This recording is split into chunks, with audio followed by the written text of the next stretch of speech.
మిత్రులారా, నేను చెప్పే విషయాలన్నీ కూడా చట్టపరమైనటువంటి విషయాలే. నా వ్యక్తిగతంగా నేను చెప్పే అభిప్రాయాలు కావు అన్న విషయాన్ని గమనించాలి. సో మిత్రులారా, ప్రేమ వివాహం చేసుకున్న కొడుకుకు గాని, కూతురుకు గాని తల్లిదండ్రుల వారసత్వపు ఆస్తిలో వాటా కోరే హక్కు ఉంటుందా? ఉండదా? సో మిత్రులారా, మన దేశంలో ఉన్న చట్టాల ప్రకారంగా వివాహాలు వేరు, ఆస్తికి సంబంధించిన హక్కులు వేరు.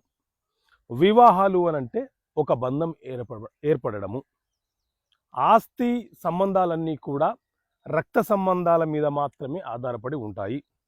ఎవరైనా ఒక వ్యక్తి తల్లిదండ్రులకు జన్మించి ఆ తర్వాత తనకు నచ్చిన వేరే క్యాస్ట్ అమ్మాయిని వివాహం చేసుకున్నా, లేకపోతే అమ్మాయి తనకు నచ్చిన వేరే వ్యక్తిని వివాహం చేసుకున్నా, వాళ్ళు తమ వారసత్వపు ఆస్తి ఏదైతే ఉందో, అంటే తాతల నుంచి వస్తున్నటువంటి ఆస్తి ఏదైతే ఉందో, తల్లిదండ్రులు మీకు ఇవ్వము, మాకున్న ఇంట్లో ఉన్న కొడుకు కుమార్తె మా మాట విన్న వాళ్ళు ఎవరైతే ఉన్నారో వాళ్లకు మాత్రమే మేము ఇస్తాము అని అంటే చట్ట ప్రకారంగా అది చెల్లుబాటు కాదు.